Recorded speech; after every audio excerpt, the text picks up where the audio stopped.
जय जय रघुवीर समर्थ।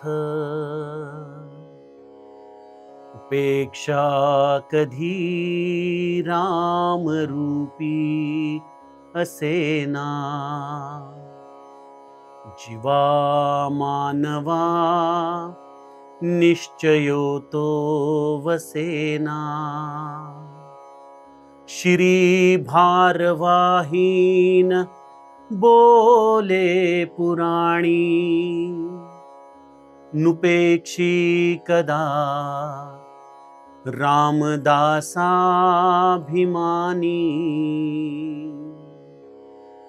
जय जय रघुवीर समर्थ। श्रोता वक्ता श्रीराम समर्थ।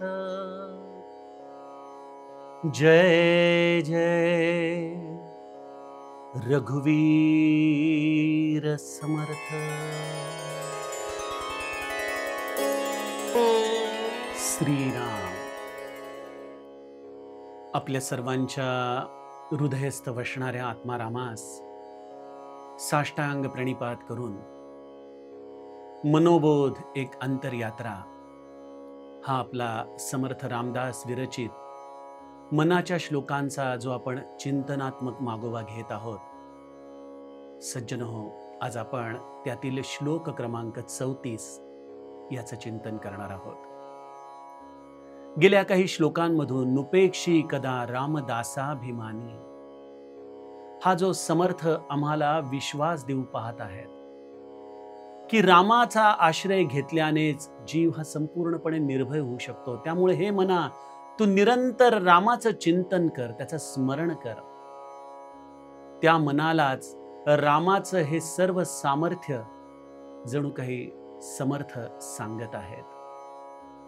गेल्या श्लोकामध्ये समर्थांनी रामाचं हे कर्तुम अकर्तुम अन्यथा कर्तुम रूप त्याला सांगताना म्हटलंय की वसे मेरू मांदार हे सृष्टी लीळा, शशी सूर्य तारांगणे हे मेघमाळा, पण चिरंजीव केले जनी दास दोन्ही, नुपेक्षी कदा रामदासाभिमानी। हा सर्वोत्तम, या सृष्टीची अशी सर्वोत्तम रचना करून गेलेला आहे। या सृष्टीतल्या प्रत्येक चैतन्यामध्ये त्याचा अंश आहे। जर आपण या सृष्टीतलं प्रत्येक कार्य बघायला गेलो तर आपल्याला श्रद्धावान दृष्टीने त्याचं अस्तित्व जाणवतं, परंतु बौद्धिक पातळीवर वैज्ञानिक दृष्टिकोनातून पाहिलं तर तो मात्र आपल्याला काही केल्यास सापडत नाही।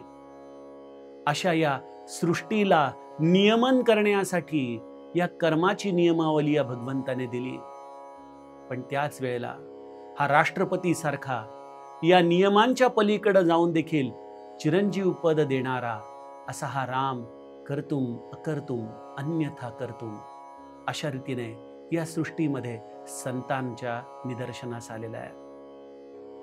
सज्जनो, अशा या रामाचं विलक्षण सामर्थ्य समर्थ गात आहे। पण समर्थ लगेच आमच्यासारख्या जीवांच्या पातळीवरती येऊन आमच्या मनातली व्यथा रामाच्या समोर मांडतात। उपेक्षा कधी रामरूपी असेना। हा राम निरंतर आपल्या बरोबर आहे, तो कधीही जीवाची उपेक्षा करत नाही।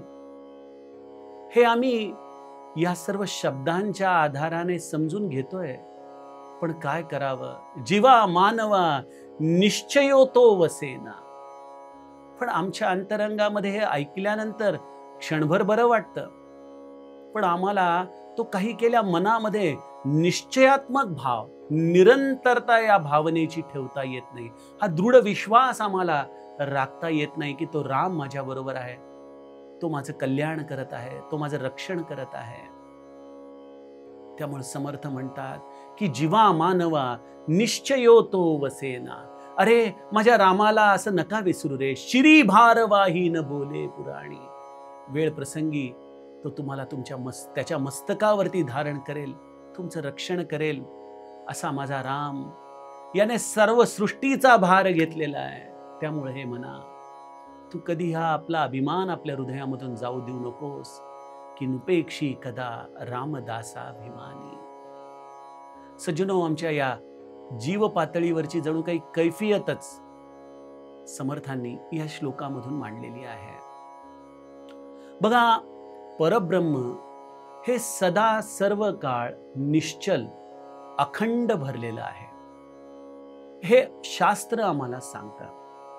किंबहुना रामायणामध्ये एक असा प्रसंग आहे अरण्यकांडामध्ये की रामराया सर्व साधू संतांच्या मधोमध बसलेला आहे आणि सर्व साधू संत एक वर्तुळ करून रामाच्याकडे पाहतायत.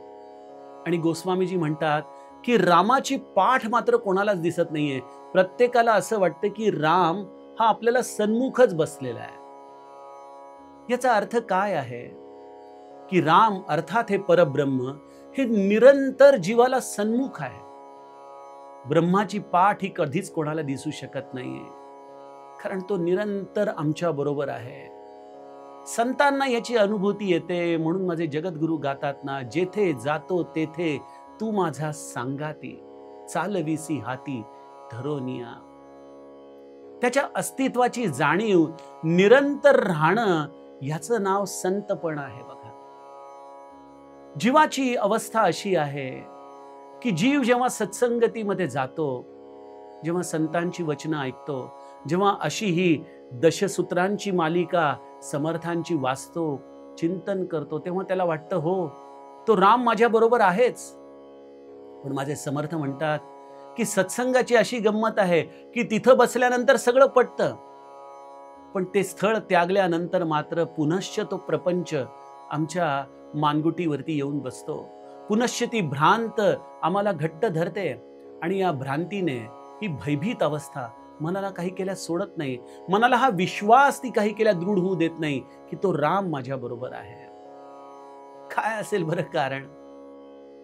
याचं एक कारण असं आहे सज्जनो की तो राम जो या निर्गुण निराकार रूपामध्ये आहे, जे हे ब्रह्म निर्विकल्प आहे, निराकार आहे, त्या निराकाराला या बुद्धीच्या आधाराने आम्ही जाणू शकत नाही. हे मन त्याची कल्पना करू शकत नाही. ही इंद्रिय त्याला स्पर्श करू शकत नाही. आणि आम्हाला आधार तर त्या गोष्टींचा वाटतो ज्याची आम्ही कल्पना करतो, ज्याला आम्ही स्पर्श करू शकतो. त्यामुळे आम्हाला आमची मुलं बाळं खरी वाटतात. त्यामुळे आम्हाला आमचा बँकेतला पैसा खरा वाटतो. आम्हाला आमचं स्वतःचं अस्तित्व खरं वाटतं. पण परमार्थ याचा अर्थ हाच आहे की आपल्यापेक्षा त्याचं अस्तित्व जेव्हा आम्हाला खरं वाटू लागेल, त्यावेळेला आम्ही खऱ्या अर्थाने परमार्थाचे पांथस्थ झालो. बघा, देहे बुद्धी ते आत्मबुद्धी करावी, हा जो समर्थांचा निरंतर आम्हाला ध्यास त्यांनी दिलेला आहे. ही देहबुद्धी हीच आहे की मी म्हणजे देह. या देह पातळीवरती येणारे अनुभव हेच खरे. या देहातीत वस्तू या केवळ कल्पनेचं राज्य आहे. हीच या देहबुद्धीची अज्ञानाची अवस्था आहे. त्यामुळे तो राम, ते ब्रह्म निरंतर आमच्या बरोबर असूनही आम्हाला मात्र त्याचा दृढ विश्वास होत नाही. आणि हे ब्रह्म जरी निराकार असलं, निर्विकल्प असलं, तरी ते सच्चिदानंद आहे. ते जाणीव रूप आहे. ते आनंद रूप आहे. तो तुमचा खऱ्या अर्थाने सखा आहे. तो तुमच्या भावभावनांशी एकरूप आहे. पण ही आमची मैत्री कशी आहे माहिती का? असा विचार करा की तुमच्या कारमध्ये कोणीतरी एखादी व्यक्ती तुमच्या शेजारी बसली आहे आणि खूप मोठ्या प्रवासाला तुम्ही निघालेला आहात आणि सगळ्या प्रवासभर तुम्ही त्या व्यक्तीकडे बोलणं सोडा, साधं ढुंकूनही बघत नाहीये. आणि ती व्यक्ती मात्र सारखी तुमच्याशी संवाद करू पाहतीये, तुमच्याशी आर्जव करू पाहतीये, तुमच्या सुखदुःखाशी ती संलग्न होऊ पाहतीये आणि तुम्ही मात्र तिच्याकडे बघायला देखील तयार नाही. असं जर तुमच्या जीवनात घडत असेल तर तुम्हाला याचं निश्चितच पश्चाताप होईल ना की अरे आपण किती वाईट वागतोय, असं नको करायला आपण, होय की नाही? पण सज्जनो, तुम्ही करत असाल किंवा नसाल, पण ही गोष्ट मात्र तुम्ही तुमच्या रामाबरोबर निरंतर करता, कारण तो रामराया निरंतर तुमच्या बरोबर आहे. निरंतर तो निरंतर तुमच्याकडं तुमची वाट पाहतोय. जणू काही अत्यंत त्याचं प्रेम त्याच्या नेत्रामध्ये दाटून आलंय. तो म्हणतोय माझ्याशी बोला, मला सांगा. तो कधीच तुमची उपेक्षा करत नाहीये. तुम्ही जरी विषयांमध्ये व्यस्त असला, विषयांमध्ये निमग्न असला, तरी तो राम तुमची वाट पाहतोय की कधी ना कधीतरी तू माझ्याकडे वळशील, कधी ना कधीतरी तू माझ्याशी बोलशील, कधी ना कधीतरी तू माझं सख्यत्व स्वीकारशील. आमच्या गोंदवल्याला पूज्य बाबांना एकाने प्रश्न विचारला की बाबा, श्री महाराज माझा स्वीकार कधी करतील? यावरती पूज्य बाबांनी फार समर्पक उत्तर दिलं की तुम्ही ज्या दिवशी पहिल्यांदा मुखात राम म्हटला, त्या दिवशीच महाराजांनी तुमचा स्वीकार केलेला आहे. पण आता प्रश्न असा आहे की तुम्ही महाराजांचा स्वीकार कधी करणार? तुम्ही त्यांच्या अस्तित्वाची जाणीव निरंतर कशी राखणार? खरोखर ज्याला रामाच्या अस्तित्वाची जाणीव निरंतर आपल्या जीवनामध्ये राखता आली ना, त्याच्यासाठी वेगळी साधनं अजूनही काही उरतच नाही. त्याच्यासाठी वेगळं नामस्मरण काही उरत नाही. आपल्या जीवनाच्या प्रत्येक क्षणाला तो राम आपल्या बरोबर आहे. किंबहुना या जीवनात तर तो आपल्या बरोबर आहेच, पण हा देह त्यागल्यानंतर देखील जीवाचा खरा संगाती तोच आहे. तोच या जीवाचं कल्याण करणारा आहे. तो कधीच आपली उपेक्षा करत नाही, पण आम्ही मात्र निरंतर त्याची उपेक्षा करत येतो. प्रश्न असा आहे की मी त्या रामाला कधी स्वीकारणार? त्या रामाला स्वीकारण्यासाठी सज्जनो, आम्ही त्याला पूर्ण शरण गेलं पाहिजे. एक भौमितीय प्रश्न जर विचारला की एक मोठं सर्कल आहे, एक मोठं वर्तुळ आहे आणि एक छोटं वर्तुळ आहे. छोट्या वर्तुळामध्ये मोठं वर्तुळ हे सामावू शकत नाही. त्यामुळं छोट्याच वर्तुळाला मोठ्या वर्तुळामध्ये सामावून जावं लागतं. त्याप्रमाणे हा भगवंत, हा राम हे मोठं वर्तुळ आहे. हा अनंत कोटी ब्रह्मांड नायक आहे आणि मी जीव एक छोटासा किंकर आहे, एक चरण रज आहे. आणि मी मात्र वेगळं माझं स्वतःचं अस्तित्व मानतो, जरी मी त्या मोठ्याच वर्तुळामधला एक भाग असलो. मला त्या गुलाम अलीची एक गझल फार आवडती की हंगामा है क्यों बरपा थोडी सी जो पीली है. त्यामध्ये एक शेवटच्या कडव्यामध्ये त्यांनी छान वाक्य म्हटलेलं आहे, हर जर्रा चमकता है अनवारे इलाही से, हर सांस ये कहती है हम है तो खुदा भी है. या विश्वातल्या प्रत्येक कणाला चेतना देणारा तो राम आहे. त्याची चेतना आहे म्हणून आमच्यामध्ये आज खऱ्या अर्थाने राम आहे. नाहीतर लोक म्हणतात ना, मृतशय्येवरती पडलेल्या माणसात आता म्हणतात ह्याच्यात काही राम राहिला नाही बाबा, सोडून द्या याच्या आशा. म्हणजे राम आहे तर आमचं अस्तित्व आहे, राम नसेल तर आमचं अस्तित्व नाही, हे आम्ही देखील जाणतो. पण तरी देखील त्या रामाची मात्र आम्ही निरंतर उपेक्षा करत राहतो. खरोखर त्याच्या अस्तित्वाने आज माझं अस्तित्व आहे. त्यामुळे या छोट्या कणाने त्या मोठ्या कणामध्ये समर्पित व्हायचंय, शरणागत व्हायचंय. निरंतर त्याच्या अधिष्ठानावरती मी आहे याची जाणीव ठेवायची आपल्याला. प्रत्येक येणारा श्वास हे या रामाची कृपा आहे. प्रत्येक मिळालेला क्षण ही या रामाची कृपा आहे. जीवनामध्ये घडणारी प्रत्येक गोष्ट हा रामाचा प्रसाद आहे. तोच माझ्या देहामध्ये राहून या वेगवेगळ्या प्रकारचे अनुभव घेत आहे. इथं मी केवळ एक निमित्त मात्र आहे. या पंचमहाभूतांच्या आधाराने त्यानेच या देहाला निर्माण केलं.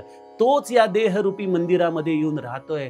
अशा या निर्मळ जाणीवेमध्ये जो राहतो त्याला ही देहबुद्धी ते आत्मबुद्धी प्रवास वेगळा करण्याची गरज पडत नाही सज्जनो. ही आत्मबुद्धी म्हणजेच निरंतर रामाच्या अस्तित्वाची जाणीव ठेवणं आहे. संतांना हे जमतं म्हणून ते देखील चिरंजीव होऊन जातात. म्हणून ते देखील आमच्या सगळ्यांसाठी या ध्रुव ताऱ्याप्रमाणे अढळ होऊन जातात. जीव मात्र कधी या रामाचं स्मरण करतो, कधी तो विसरतो. मग त्यासाठी अभ्यास करावा. संतांनी दिलेलं या भगवंताचं नामस्मरण आपण प्राणापलीकडे सांभाळायचा प्रयत्न करावा. प्रत्येक क्षणावरती राम नामस्मरणाची मोहर ठेवावी. प्रत्येक कृतीमध्ये, प्रत्येक कर्मामध्ये रामाची कृती, रामाचं कार्य, रामाचं कर्तेपण आपल्या मनामध्ये निश्चय करून ठेवावं आणि त्या कर्माचं मिळालेलं प्रत्येक फळ हा रामाचा प्रसाद म्हणून आपण स्वीकारावं. इतकं या रामाला आपण जतन करावं. महाराज म्हणतात की रामनामाला प्राणापलीकडे सांभाळावं. प्राण गेल्यानंतर शेवटची सुटणारी वस्तू हा राम आहे. आपण म्हणाला हो, प्राण गेल्यानंतर शेवटची वस्तू राम कसा असू शकेल? कसं आहे, आम्हाला सगळ्या गोष्टी तर्कवादाने समजून घ्याव्या लागतात. प्राण गेल्यानंतर रामनामस्मरण सुटावं, त्याचा नाद, त्याचा हा निनाद आपल्या अंतःकरणातून जावा, हे कसं शक्य आहे? बघा, तुम्ही टेप रेकॉर्डरवर काही छान गाणी ऐकतायत आणि अचानक लाईट गेले, तर लाईट गेल्यानंतर टेप रेकॉर्डचा आवाज बंद होतो का पहिले टेप रेकॉर्डचा आवाज बंद होतो आणि मग लाईट जातात? हो, अर्थातच पहिले लाईट जातात आणि मग त्यातून येणारा आवाज बंद होतो. त्याप्रमाणे सज्जनो, ही ऊर्जा अर्थात या देहामध्ये असलेला प्राण तो जातो आणि त्याच्यानंतर ज्याने प्राणापलीकडे नाम सांभाळलेलं आहे ना, ते नाम या देहामधून हळुवारपणे निघून जातं आणि नाम जाता जाता त्या प्राणाला आपल्या शिरी धारण करतो. शिरी भारवाही न बोले पुराणी. माझ्या रामाने त्याच्या वानरांना देखील युद्धामध्ये ज्यांना ज्यांना मरण आलंय त्या प्रत्येक वानराला रामाने पुनर्जीवित केलं. रामाने बिभीषण आणि हनुमंताला हे अमरत्व दिलं, हे चिरंजीवी पद दिलं.